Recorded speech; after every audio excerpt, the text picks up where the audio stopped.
Hello नमस्कार। मेरा नाम डॉक्टर सुरभि है। मैं फिलिक्स हॉस्पिटल से और आज हम लोग डिस्कस करने वाले हैं एक बहुत ही इम्पोर्टेंट टॉपिक पे जो कि आजकल एक चर्चा का विषय बना हुआ है। टॉपिक का नाम है H3N2। तो बेसिकली ये क्या है, इसके क्या लक्षण हैं, क्या परेशानियां होती हैं, ये सारी चीजों के बारे में आज हम लोग परिचर्चा करने जा रहे हैं डॉक्टर DK गुप्ता से, जो कि सीनियर कंसल्टेंट है। तो सर वेलकम। सर मैं ये जानना चाहूंगी कि आखिर ये क्या है H3N2। तो H3N2 एक वायरस है, इन्फ्लुएंजा वायरस है, जिसको बोलते हैं इन्फ्लुएंजा ए वायरस बोलते हैं। उसका ये सब टाइप है। ये कहीं ना कहीं बहुत सारे केसेस करता रहता है। अपर रेस्पिरेटरी ट्रैक्ट इन्फेक्शन करता है, मतलब जो रेस्पिरेटरी ट्रैक्ट का जो अपर वाला हिस्सा नॉर्मली उसको इन्फेक्ट करता है, बच्चों बुजुर्गों में करता है। और उसकी वजह से अभी जो भारतवर्ष में 4 लोगों की मृत्यु हो चुकी है कई सारे देशों में, तो इसलिए इस समय चर्चा का विषय बना हुआ है। सर तो यदि बात करें कि ये भी एक टाइप का इन्फ्लुएंजा से कॉज करने वाला एक बीमारी है या इसके लक्षण आते हैं, तो बेसिकली ये होता कैसे है, स्टार्ट कैसे होता है? देखिए, इन्फ्लुएंजा लाइक जो वायरस है, जो नॉर्मली इसका रिजर्वायर पिग्स होते हैं या बर्ड्स होती हैं, उनमें एक्सीडेंटली ये वहां से ह्यूमन बींग्स में आ जाता है और फिर ह्यूमन बींग्स में, मतलब मनुष्यों में एक दूसरे में फैलता है ड्रॉपलेट इन्फेक्शन से। जैसे हम दोनों बैठे हुए हैं, तो अगर मुझे इन्फ्लुएंजा लाइक इलनेस है तो मुझे क्या होगा, जब मैं खांसता या छींकूंगा तो मेरे से बहुत सारी ड्रॉपलेट निकलती हैं। अगर आप और हम अगर 1 मीटर डिस्टेंस से कम डिस्टेंस बैठे हुए हैं तो आप उन ड्रॉपलेट्स को इनहेल कर लोगे, फिर आपको इन्फेक्शन हो जाएगा। तो इस तरह फैलता है। बेसिकली सर जब फैलने की बात कर रहे हैं तो अब सीजन की भी बात करनी बहुत जरूरी है कि कब ये ज्यादा फैलता है। नॉर्मली जो इन्फ्लुएंजा लाइक इलनेसेस होती हैं, जिनको आईएलआई बोलते हैं, या इन्फ्लुएंजा वायरस है, जो है फ्लू वायरस है या स्वाइन फ्लू है, इस तरह के बहुत सारे इन्फेक्शंस हैं। ये जो नॉर्मली फैलते हैं जब सीजन चेंज होता है, मतलब सर्दी से गर्मी की तरफ आते हैं, स्पेशली जनवरी से लेकर मार्च में। और जो फैलता दूसरा मेन टाइम है इसका है, वो है इंडिया में जो मानसून के आसपास है, मानसून के बाद का, मतलब जुलाई अगस्त सितंबर का। उस समय ये वायरस ज़्यादा तेजी से फैलते हैं, उस समय ज़्यादा लोगों को इन्फेक्ट करते हैं। सर जैसे कि आप बताए हो ये सारे इन्फॉर्मेशन, तो क्या सिम्टम्स आएंगे मरीजों में H3N2 के जो इन्फेक्टेड होंगे? देखिए, सिम्टम्स की बात करें, लक्षण की बात करें तो बहुत इंपॉर्टेंट है। नॉर्मली जो है इन्फ्लुएंजा लाइक इलनेस है, सिम्टम्स जो अदर वायरल इलनेस है उससे रिलेटेड ही होते हैं, वैसे ही होते हैं। जैसे कोविड है या कोई दूसरे वायरसेस है, RSV वायरस है, रेस्पिरेटरी सिंसिल वायरस है, उसकी तरह होता है। उसमें खांसी होना, मतलब कफ होना, रनिंग नोज होना, नाक बहना, स्नीजिंग होना, छींक बहुत तेजी से आना, गले में दर्द होना, चेस्ट पेन होना, कभी कभी ब्रीदिंग डिफिकल्टी हो जाना, बुखार आना, तेजी से बुखार आना, ठंड से बुखार लगाना, हेडेक होना, मतलब सर दर्द है, बॉडी मतलब बदन दर्द है, मसल पेन है, मसल एक जिसको मतलब मसल्स में या मांसपेशियों में दर्द होना, कुछ लोगों को नोजिया वॉमिटिंग है, कुछ लोगों को इवन दस्त या डायरिया भी हो जाता है। या अगर किसी को कॉम्प्लिकेशंस होते हैं, निमोनिया है, ARDS है, तो या दिमाग का इन्वॉल्वमेंट होता है, या लंग्स का अलावा लिवर का, किडनी का इन्वॉल्वमेंट होता है, तो उसको मल्टी ऑर्गन डिस्फंक्शन के जो अन्य लक्षण है वो भी आ सकते हैं। सर तो इस बीमारी का बेसिकली इंक्यूबेशन पीरियड कितना होता है? तो इंक्यूबेशन पीरियड का मतलब ये होता है कि जब आपको इन्फेक्शन हुआ और उसके बाद कब सिम्टम्स आते हैं, तो जो इन दोनों के बीच का जो गैप है उसको हम इंक्यूबेशन पीरियड बोलते हैं। इसके अंदर क्या होता है, वायरस जो है आपके ब्लड के अंदर मल्टीप्लाई करता है, मतलब ग्रो करता है, और उसके बाद वो सिम्टम्स आपको प्रोड्यूस करता है। तो नॉर्मली जो है 2 से 3 दिन का इंक्यूबेशन पीरियड है कि अगर मुझे इन्फेक्शन है और आप मेरे कांटेक्ट में आए हो, अगर मैंने आपको इन्फेक्शन दिया है, तो 2 से 3 दिन बाद आपको सिम्टम्स आ जाएंगे। सिम्टम्स मतलब कि बुखार, खांसी, जुकाम, गले में दर्द, चेस्ट पेन, ब्रीदिंग डिफिकल्टी है, या आपको नोजिया है, वॉमिटिंग है, बॉडी एक है, हेडेक है, फटीग है, थकावट है। मैं फिर दोबारा बता रहा हूँ, ये सारे सिम्टम्स आपको 2 से 3 दिन बाद आ सकते हैं अगर आपको इन्फेक्शन हुआ है। सर क्या ये भी कोरोना की तरह ही फैलने वाला रोग है?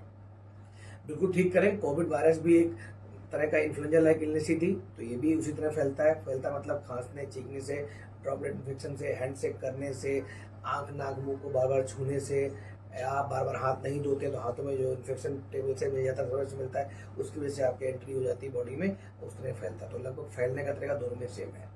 सर H3N2 की अगर बात कर रहे हैं हम, तो संक्रमण से इसके बचने के लिए हमें क्या क्या सावधानियां बरतनी चाहिए? तो जैसे हम बात कर रहे थे कैसे फैलता है, जिस तरह से फैलता है उस प्रक्रिया में अगर हम अवरोध उत्पन्न कर देंगे तो फैलना रुक जाएगा। जैसे हम खांसते छींकते हैं, उस समय खांसते छींकते समय हम जो रेस्पिरेटरी एटिकेट्स होते हैं कि मतलब हैंकी के अंदर आपको खांसना छींकना है या टिश्यू पेपर के अंदर खांसना छींकना है या खांसते छींकते समय अपने एल्बो का वो करें, यूज़ करें, तो उससे जो ड्रॉपलेट्स हैं वो बाहर नहीं जाएंगी।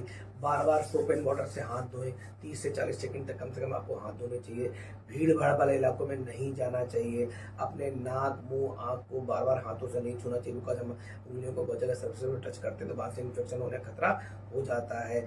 बाहर जाते हैं तो मास्क लगा के जाएं। अगर आपको इन्फेक्शन है, आपको ड्रॉपलेट मतलब कफ कोल्ड लाइक सिम्टम्स हैं, तो आप खुद को आइसोलेट कर लें, खुद की जांच कराएं, खूब सारे तरल पदार्थों का सेवन करें, रेस्ट करें, नींद अच्छे से लें। अगर ऐसे सिम्टम्स आ रहे हैं तो डॉक्टर को दिखाएं। तो ये हम बचने के उपाय इस तरह से कर सकते हैं।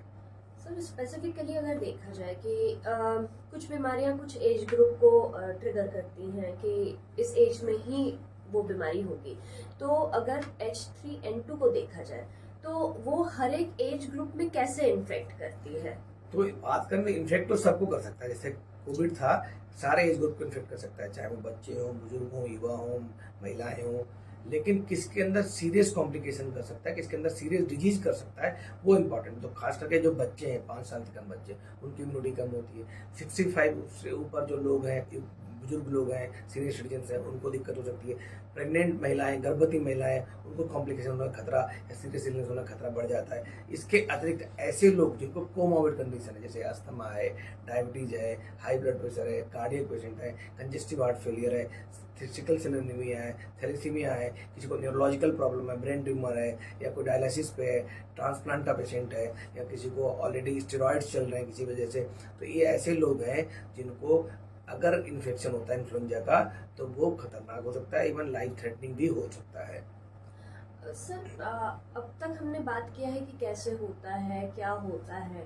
अब इसके जांच की प्रक्रिया पे जाए तो क्या जांचें की जाती हैं जो इंश्योर करता है कि H3N2 पॉजिटिव हो गया है? देखिए, एक तो जिस समय मान लीजिए कोई स्पोरेडिक केसेस आ रहे हो तो उसमें पता होता है कि ये केसेस आ रहे हैं, तो हमें हाई सस्पिशन रेट रखना चाहिए। अगर मान लो किसी को भी इन्फ्लुएंजा लाइक इलनेस है, सिम्टम्स है, तो हमें सस्पिशन रखना चाहिए कि until and unless proved otherwise ये हो सकता है इन्फ्लुएंजा ही हो। तो इसलिए एक तो हाई सस्पिशन है। दूसरा क्लिनिकल डायग्नोसिस है। अगर मान लो सिम्टम्स हैं बुखार, खांसी, गले में दर्द, नाक बहना, छींक आना, चेस्ट पेन होना, ब्रीदिंग डिफिकल्टी होना, हेडेक होना, बॉडी होना या थकावट होना, ये सारे सिम्टम्स कहीं ना कहीं प्रोबेबल डायग्नोसिस बनाते हैं कि इन्फ्लुएंजा लाइक इलनेस हो सकती है। उसके अलावा कुछ होते हैं डायग्नोस्टिक टेस्ट होते हैं जो हम जरूरी पड़ने पे करवाते हैं जब पेशेंट सीरियस हो रहा है या रिकवर नहीं कर रहा है। उसमें रियल टाइम RT-PCR कराते हैं। कभी कभी हम वायरस को आइसोलेट करके उसको ग्रो कर सकते हैं, कल्चर में वो देख सकते हैं। इसके अलावा एंटीबॉडीज का टेस्ट देख सकते हैं। तो कुछ ब्लड टेस्ट हैं जिनसे हम डायरेक्ट एविडेंस दे सकते हैं। इनडायरेक्ट एविडेंस, अगर न्यूमोनिया हो रखा है, किसी को चेस्ट में ब्रीदिंग डिफिकल्टी हो रही है, तो कभी कभी जरूरत पड़ सकती है कि एक्सरे या CT स्कैन की संभावना हो या दूसरे अन्य टेस्ट को हम देख सकते हैं। बट नॉर्मली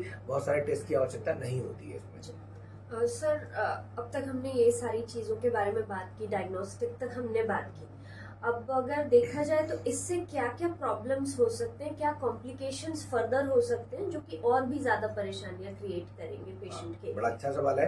तो बच्चों में खास करके बात करें तो छोटे बच्चों में ब्रोंकियोलाइटिस है, मतलब जो लंग्स की बीमारी है, लंग का इन्फेक्शन वो हो सकता है, निमोनिया हो सकता है लंग्स के अंदर, ARDS हो सकता है, इनकेफेलाइटिस हो सकती है, डायरिया हो सकता है, डिहाइड्रेशन हो सकता है, इनकेफेलोपैथी हो सकती है। कभी कभी पुअर इनटेक की वजह से उनका malnutrition में जा सकते हैं। और बहुत सारी बीमारियां जो एग्जैजरेट हो सकती हैं, ट्यूबरकुलोसिस वगैरह वो एग्जैजरेट हो सकती हैं। तो बच्चों में कॉम्प्लिकेशन हो सकते हैं। बड़ों की बात करें तो बड़ों के अंदर निमोनिया बहुत कॉमन है, हो सकता है, खास करके जो ऐसे लोग जो इम्यूनिटी इनकी कंप्रोमाइज है, जैसे हमने बताया था, कोमॉर्बिड लोग, इनको diabetes, hypertension, asthma, COPD, cardiac failure, congestive heart failure, kidney transplant, renal transplant या स्टेरॉइड्स में उनके अंदर निमोनिया है, एक्यूट रेस्पिरेटरी डिस्ट्रेस सिंड्रोम्स है, या COPD का एग्जैजरेशन है, एक्यूट अस्थमा का एग्जैजरेशन है, ठीक है, उनके अंदर इनकेफेलाइटिस है या मल्टी ऑर्गन डिस्फंक्शन है, सेप्टिसीमिया है, सेकेंडरी इन्फेक्शन है, इवन कभी कभी डेथ की संभावना, जैसे भी कुछ लोगों की डेथ हुई है, वो हो सकती है। ये कॉम्प्लिकेशन बच्चों और इवन प्रेग्नेंट महिलाएं हैं, बुजुर्ग महिलाएं हैं, सॉरी गर्भवती महिलाएं हैं, उनके अंदर भी कॉम्प्लिकेशन की संभावना बढ़ जाती है। सर डॉक्टर के पास बेसिकली कब जाना चाहिए?